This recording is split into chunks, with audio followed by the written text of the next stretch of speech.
That's my fact check.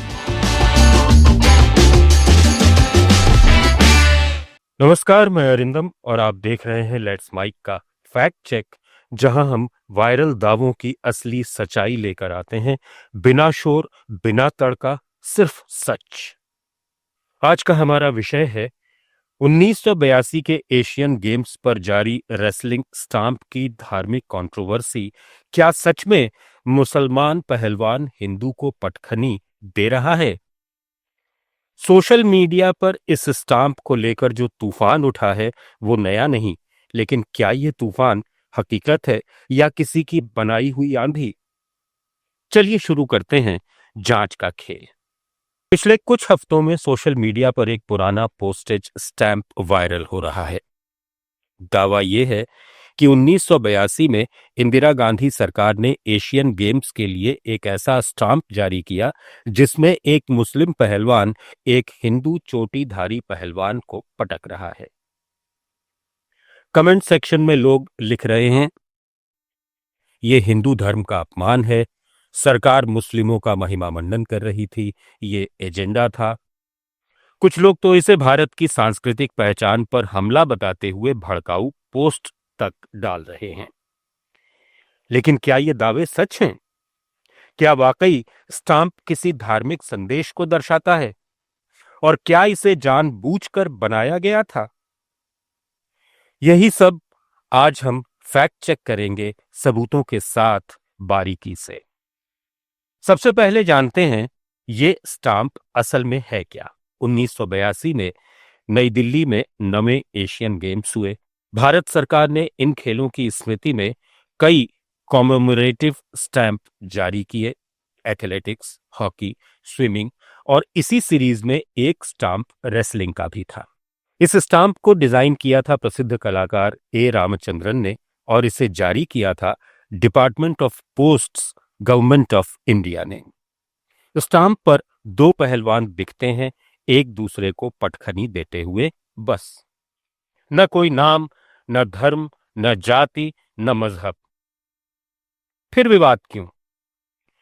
क्योंकि एक पहलवान की दाढ़ी है और दूसरे की चोटी, और यहीं से शुरू होता है सोशल मीडिया का कल्पना लोक। वायरल पोस्ट कहता है, दाढ़ी वाला पहलवान मुस्लिम, चोटी वाला पहलवान हिंदू, इसलिए स्टाम्प धार्मिक पॉलिटिक्स। लेकिन क्या सिर्फ दाढ़ी और चोटी देखकर किसी का धर्म तय किया जा सकता है? इतिहास, कला और खेल, इन तीनों का जरा भी अध्ययन करने वाला कह देगा, नहीं, बिल्कुल नहीं। किसी भी कलाकृति में दाढ़ी, चोटी का अलग अलग सांस्कृतिक संदर्भ होता है। रेसलिंग में भी पारंपरिक रूप से कई क्षेत्रों में बालों की चोटी देखी जाती थी। हिंदू ही नहीं, मंगोल, चीनी, कोरियाई और मध्य एशिया में भी। और दाढ़ी तो किसी एक धर्म की पहचान है ही नहीं। फिर भी इन दो प्रतीकों को जोड़कर सोशल मीडिया में एक धार्मिक कहानी गढ़ दी गई। अब आते हैं सबसे महत्वपूर्ण हिस्से पर। ये छवि आखिर आई कहां से? स्टाम्प की यह तस्वीर किसी लाइव मैच या किसी भारतीय पहलवान की फोटो नहीं है, बल्कि ये 17वीं सदी की एक पुरानी पेंटिंग पर आधारित है जो नेशनल म्यूजियम नई दिल्ली में संरक्षित है। ये पेंटिंग मुगलकालीन फारसी शैली की रेसलिंग डिपिक्शन है जिसमें दो सामान्य पहलवान दिखते हैं। उनका धर्म चित्रकार ने कहीं नहीं बताया। जब कलाकार ए रामचंद्रन ने इस पेंटिंग को स्टाम्प के लिए चुना तो उद्देश्य सिर्फ एक था, भारत की पारंपरिक कला के जरिए रेसलिंग का प्रतीकात्मक चित्रण। यानी ये खेल का कलात्मक प्रतिनिधित्व था, धर्म का नहीं। कई फैक्ट चेक संगठनों ने इस तथ्य की पुष्टि की है और सच भी यही है। न इस स्टाम्प का विषय धार्मिक था, न संदेश। हमने सरकारी अभिलेखों और इंडियन पोस्ट्स की आधिकारिक सूची देखी। कहीं भी इस स्टाम्प को किसी धार्मिक संदर्भ में नहीं बताया गया। आर्काइव्स में इसे बस रेसलिंग 9th एशियन गेम्स 1982 ही कहा गया है। यानी सरकार ने इसे किसी भी धार्मिक पहचान से नहीं जोड़ा था। अब सवाल ये कि विवाद आया कहां से?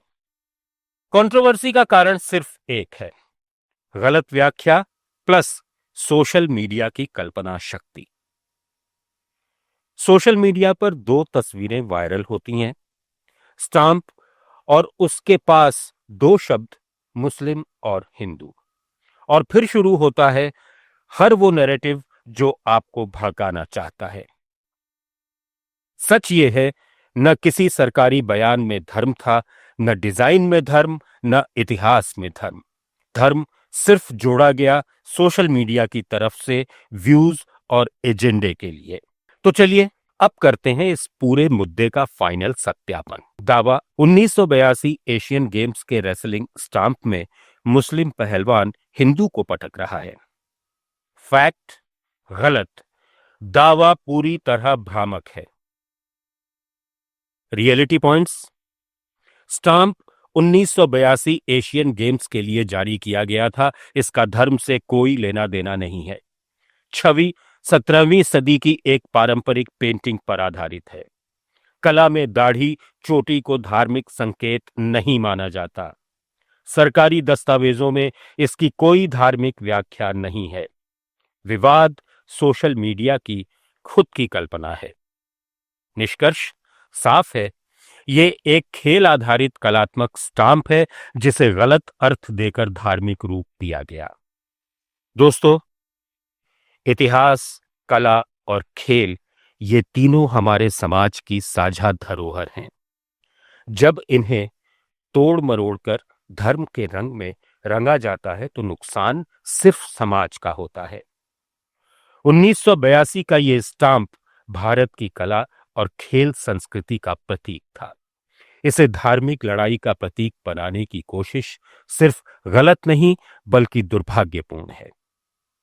इसलिए याद रखिए, हर वायरल पोस्ट सच नहीं होती, हर दाढ़ी किसी धर्म का प्रतिनिधि नहीं होती, और हर चोटी किसी पहचान की मुहर नहीं होती।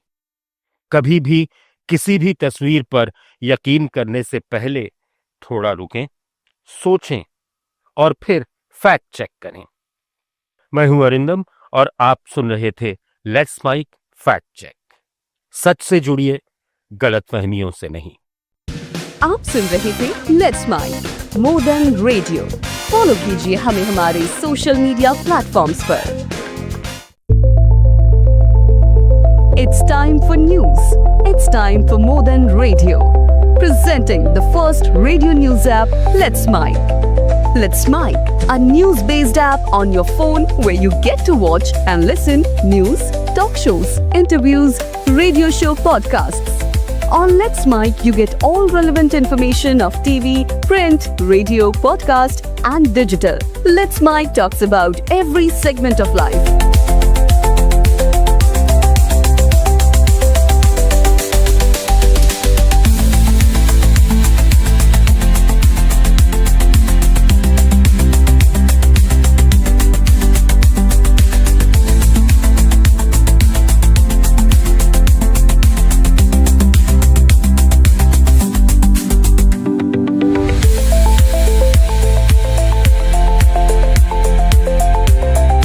Download the app now from Play Store. Available both on Android and iOS mobile phones. Follow us on YouTube, Instagram, Twitter, LinkedIn, Facebook, Telegram, WhatsApp, Snapchat. Let's talk, let's connect, and let's mic. It's time for news. It's time for more than radio. Presenting the first radio news app, Let's Mic. Let's Mic, a news-based app on your phone where you get to watch and listen news, talk shows, interviews, radio show podcasts. On Let's Mic, you get all relevant information of TV, print, radio, podcast, and digital. Let's Mic talks about every segment of life.